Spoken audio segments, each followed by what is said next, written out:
Hi, you're watching West Bloomfield 911. I'm your host, Tim Shepard, and on behalf of Chief Michael Patton and my Deputy Chief Kurt Lawson, as well as my brothers and sisters in blue, I'd like to welcome you all to the show. Joining me today is Lisa Kaplan, a social worker and community education program coordinator at the Henry Ford Maple Grove Center. Lisa, thank you very much for taking the time to come out and talk to me today. I appreciate it. Thank you for inviting me. Oh, it's wonderful to have you here, and we're going to jump right into it today. I know that, obviously I know you from the community, you do a lot of community service, volunteer work, you're active in West Bloomfield. I really want to know, how did you get involved with being a social worker, and what prompted you and drove you in that direction? Okay, when I was in college, I was a camp counselor, and I saw what the social worker at camp did, and I said, I want to do that. So I went to the University of Michigan, got an undergrad degree in psychology and a master's in social work, and I've been in the field since 1984. That's wonderful. I went to Michigan as well. We talked about that. So go blue. Go blue. So nothing against Michigan State, of course, but go blue. So that's wonderful. And as far as the social work, I know that that's a very you're really giving yourself to the community in a lot of ways. How has that brought you into your professional career today? Okay, so I will say that I have no personal experience or family experience with substance abuse, but I took a job doing substance abuse, and from day one, it was my passion. It was just a good fit for me. So I've been doing that since 1993. And 5.5 years ago, I got hired at Henry Ford Maple Grove Center here in West Bloomfield, and I feel like I have the best job in the whole world. Okay, so a lot of our viewers may not know what Maple Grove is. Okay. So, and you spoke about substance abuse. What is Maple Grove?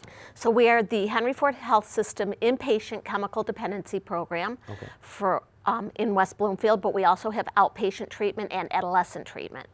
So it's a wonderful facility located on the campus of the Henry Ford West Bloomfield Hospital, but in a separate building to the west, set back into the woods. Okay. So, and I know that area, obviously.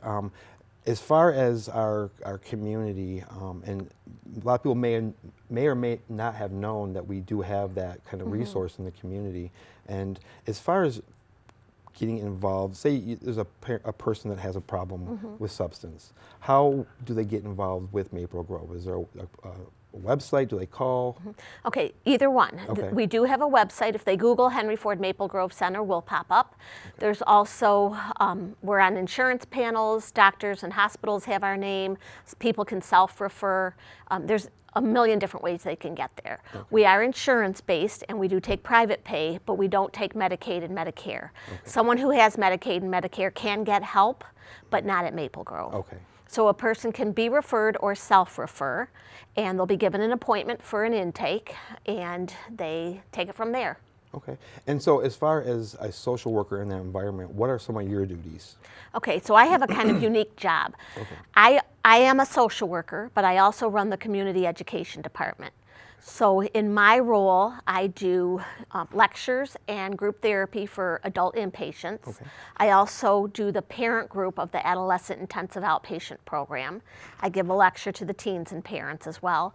And then I run the community education department, which is all the family programming that we have and the community activities.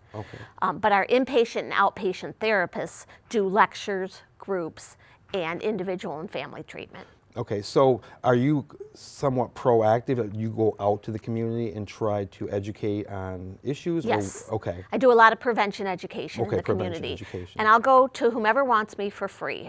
I can go to Girl Scouts, church groups, schools, whoever wants me, I'll go. Well, that's really good resource for the community, and I think it's important that people know that that's available.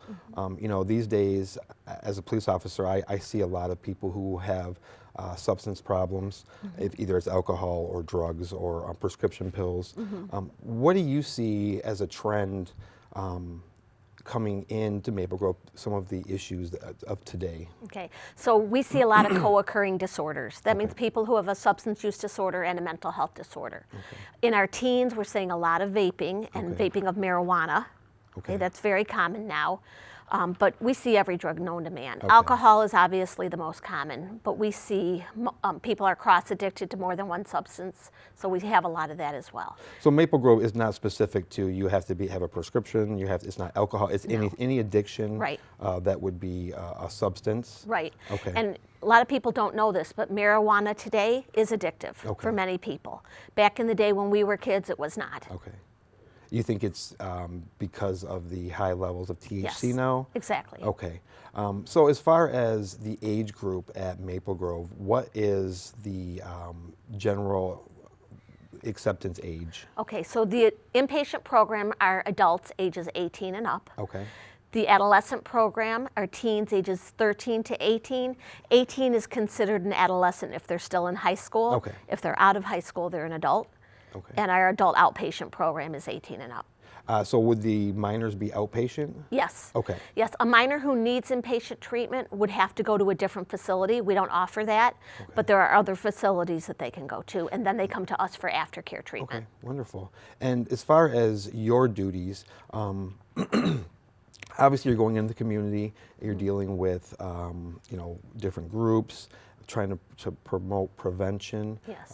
Are you part of any other groups that help promote prevention in West Bloomfield? Yes, I'm on the board of the Greater West Bloomfield Community Coalition, which is a wonderful organization. It's one of 19 coalitions in Oakland County, and there's others in other counties as well. But we do wonderful work going into the schools and doing programming for mental health and substance abuse, helping kids to grow to their greatest potential. And so that group, and some of our viewers in the past may have seen the episode where we had Lisa Berkey, who's a director of that program, that you partner with them. Yes. So you're on the board. Yes. And then you go to and help prevent. And how does that work? Do you guys collaborate? Yes. Collaborate on potential programs? Yes, we collaborate a lot. Okay. So we are doing programming at the West Bloomfield Henry Ford Hospital. We partner with the hospital, the coalition in Maple Grove, and twice a year we do a program open to the public, but we're talking about roadmap to success, so helping parents to navigate with their children substance abuse and mental health issues along the way. But we've done programs on heroin, we've done programs on vaping, marijuana, we do quite a bit. Not only that, but Lisa invites me to do programming at the high school. Okay. We work with the mentorship class every fall. We do some education for them. We've done some trainings for staff, and so we do quite a bit together.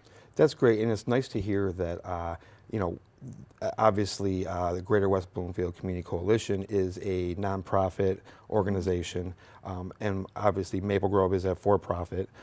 No, it's Henry not. Ford is a nonprofit organization. It's a nonprofit, okay. So those working hand in hand together, because primarily the coalition, which I'll just shorten it for this conversation, is a volunteer type organization. And so working together with a large organization like Henry Ford and Maple Grove, I think is a good partnership in promoting prevention and getting the word out there. Let me ask you this, just from your perspective, I know what I see in law enforcement in terms of some of the substances that are out there that are really damaging, and high cases of those right now, which would be obviously prescription pills coming from maybe heroin addiction.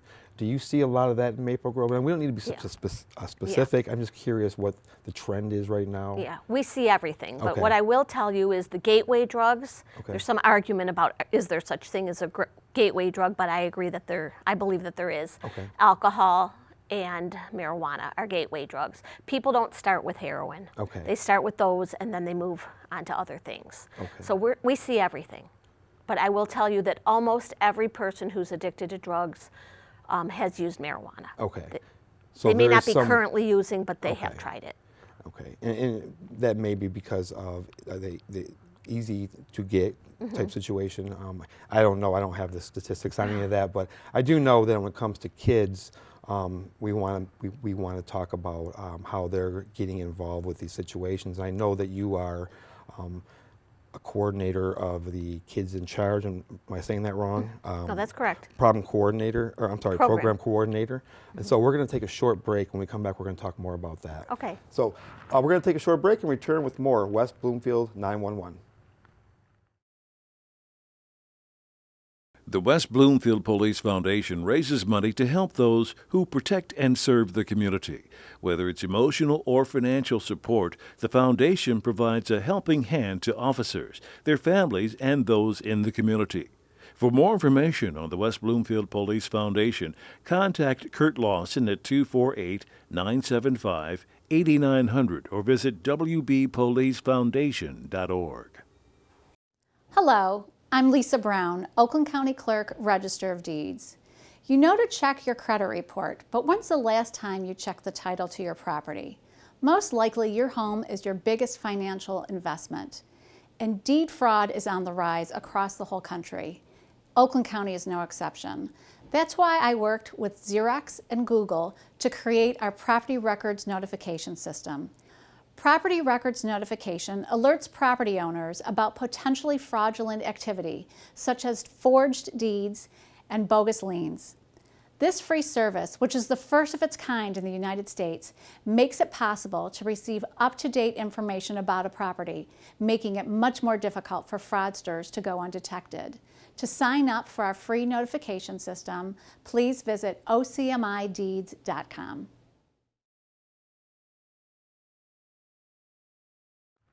Welcome back to West Bloomfield 911. I'm your host, Tim Shepard, here with Lisa Kaplan.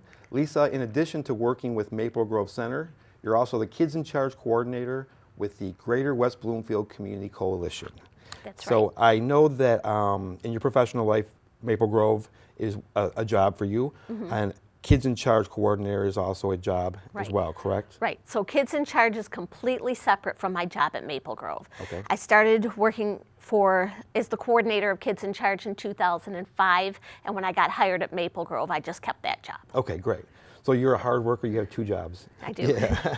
More than that, because you do a lot of volunteer work as well. So let's talk about Kids in Charge. So what is Kids in what is it? What's the program? So it's the elementary school substance abuse education prevention program in the West Bloomfield School District that has been running. We are completing our 29th year this year. Okay. So what happens is we have volunteers who get trained to go into the classroom and present a curriculum that's age appropriate for grades 1 through 5, every grade, every year, every school, every student. Okay. So that by the time they finish 5th grade with us, they've had 5 years of education. Well, that's great. And so when we talk about education, what are they being educated on? Okay, so every grade level is different because it's age appropriate. So we talk in, 1st grade, we talk about safe use of medication, what's unsafe medication, we talk about tobacco, and we talk about alcohol. Okay. As we move on to the other grades, we introduce different topics. Okay. So we introduce vaping in 2nd grade, we introduce marijuana in 2nd grade, and then we move on to inhalants and prescription medications, and we do mention heroin in 5th grade. You know, some people may be shocked that we're talking about these kind of things at this young of an age, but I personally believe that knowledge is power, right? So we want these kids, if they come across things, to know what they are, not necessarily what they are in terms of but what to stay away from. Right. Excuse me. The names of these things and how they can damage them. Can you give me an idea of some of the programs that you do with the kids? Sure. So it's very kid friendly. They love Kids in Charge. We do a lot of videos. We do role playing. We teach them refusal skills, which are about 7 or 8 different ways of saying no. That's super important. Really important, because it's not just saying no to substance use. It's saying no to stealing and cheating and bullying and all those other things. And I don't mean to interrupt you, but that's such a peer pressure thing because the kids want to fit in, right? Yes. So they may do something that they would never do because they feel they want to fit in. Yes, so we talk about peer pressure. We talk about how to withstand that. So it's through all different activities we do. We have handouts, we have classroom discussions. It's pretty fast moving, interesting. It's taught by a volunteer, so the kids are very interested. It's not their same teacher that's teaching math. Sure. So, so we do a lot of different things, and the kids are learning what I would like to call life skills, not just substance abuse prevention skills, that they can use as they go on to middle school. That's great. And so as far as these programs and the children becoming familiar, how does that work? Is that once a year that you guys go in, or is it a couple times a year at the beginning of the school year? So in first grade it's 4 weeks, every other grade it's 5 weeks, once a year. Okay. So we do a couple different schools in the fall, and then in the winter, and then in the spring. Okay, so when you say 5 weeks, you as a group take 5 weeks, go into different schools, and then teach the information. So we try for 5 consecutive weeks, but of course there's school breaks and snow days and things. So but over the course of time, they've gotten the 5-week education. That's great. You know, I feel like, as I had mentioned earlier, when it comes to knowledge for these kids, I think it's so important because I have kids myself, and you know, I know that, and I'm very open with my kids. I talk about these issues, and I think some people are scared to talk. Yeah. How do you feel about that? Do you think parents? I mean, obviously, I agree. You believe in education, but yes, people are shocked when we say that we're doing an elementary school education program. They're like, "What? They're not using in first grade," and that is true. But we figure if we teach them young, and they hear a consistent message regularly for 5 years, by the time they enter middle school, they have the knowledge and the information and the skills to deal with it. So we feel that it's really effective to get the kids when they're willing and open to learning, which is the elementary school age. And the peer pressure really isn't there just yet to do these things. I know that when they get to middle school, it's a whole different world. Is there anything the Kids in Charge does with the middle schools, or is that something else? That's something else. Okay. The Greater West Bloomfield Community Coalition does bring in programming to help the middle schools, but it's not Kids in Charge. Okay, Kids in Charge is strictly elementary age. You know, like I said, I had mentioned I have kids, and my kids are a little older, so they're high school, middle school, and in middle school, that's basically where they're at now. And again, I feel like when you talk about giving them options about how to refuse stuff, it's easy for us to say because we're not sitting there in the room when these kids are doing this stuff. I think giving them options on ways out is so important. I mean, and I think that's one of the most important, because you don't want to be the kid that's says, you know, I'm not doing that because, you know, some people don't have the constitution or strength at that age to stand up for themselves. Well, I will tell you this, in my previous job, I would interview teens and parents, teens who got caught with something somewhere, and the common answer when I asked them why they think they did it is, I didn't know how to get out of an uncomfortable situation. So to tell kids, just say no, without giving them the skills to say no is not fair. So we teach those skills to our kids. And if you ask any 5th grader about refusal skills, they can rattle off 7 or 8 different ways with examples of each. That's wonderful. And I think, like you had mentioned, it's a life skill, right? So it's not only refusing that, but it's refusing things when they get a little older, to getting involved in things that they know they shouldn't be doing or scared to get out of. So Kids in Charge, is there a way that people can donate to this, or what's a way that people can find out more information? Okay, so if they go to the www.gwbcoalition.org, that is the website of the coalition that runs Kids in Charge. There's links on there, and they can figure out how to donate. We would love donations. Donations fund our program. We have a big fundraiser coming up in March where we're getting money to support Kids in Charge as well as other programming that we do. So donations are always welcome, and we would appreciate it. So you have the website where they can reach, but there's also event-driven fundraising opportunities as well. And so people can go to the website and find out all the current information. Right, and we also partner with other programs in the community. So for example, La Fontaine is one of our sponsors, one of our partners, Henry Ford Hospital. There's other groups in the community. I know that the West Bloomfield Township gives money to the coalition, and we appreciate all the help we can get. Absolutely. I think that, you know, once the community knows about these things, I think that people who will be generous and know the importance. You know, West Bloomfield obviously is a large family-based community, and you know, I don't care where you live, we all love our kids. We want our kids to be well taken care of. And with groups like the ones you're involved with, I think it's a wonderful avenue for people to reach out and help the kids. And again, having kids, I know the struggles they go through, and these are ways that as adults we can help them rather than just, you know, building new infrastructure in schools, but we have to give them opportunities to survive these situations. Right. So as the director, a coordinator of Kids in Charge, how long have you been with Kids in Charge? So I started volunteering in 1998 Okay. when my youngest daughter went to school, but I've been coordinating the program since 2005. Okay. And the reason I continue to do this is because I believe in it. Okay. I believe it really does help our kids. I know that it helped my kids, and I hear from so many other parents how it helped their kids.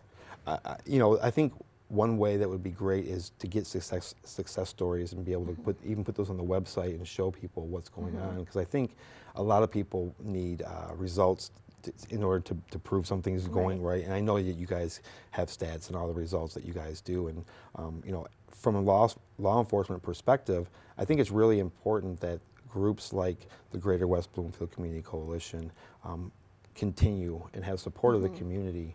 And is there anything that you would like to say to the community in general about the programs that could help? Yes, I would say come to our programs. They're free, they're educational, and support our fundraiser. And if you're so inclined, volunteer with us. Okay. We would love to have them. So there are opportunities for people to come and volunteer, not Yes. only just financially help, but to Yes. time. Yes. Okay. And the best way to reach out again is to contact the website. Right, contact Lisa Berkey. Okay. And by going to the website, it'll have her contact information, and she will be very grateful for the help that she's offered. Yeah, that's great. Well, I want to thank you very much for coming out today. I know that you're a very busy person, 2 jobs and a family and lots going on, so it means a lot to me and to the community, the things that you do, and taking the time out to come out and explain what you do and giving the resource to the community through this avenue is wonderful. So thank you very much. And thank you for what you do for us, Tim. Oh, well, thank you. I appreciate that. I'd like to thank you for joining us on this episode of West Bloomfield 911. You can keep up with the police department by liking us on Facebook, following us on Twitter and Instagram. You can also sign up for Nixle.com and CrimeMapping.com for the most up-to-date information from the police department. Thank you for watching. Take care. Goodbye.